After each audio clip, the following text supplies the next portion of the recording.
মোংলার কুমারখালী নদী দেখতে পাচ্ছেন, দুজন বৌদি আসছেন।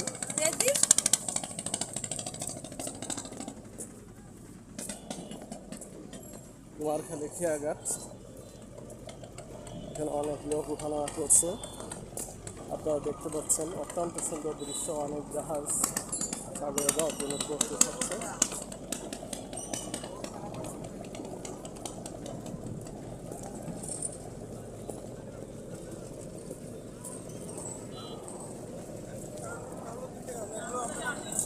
ভাই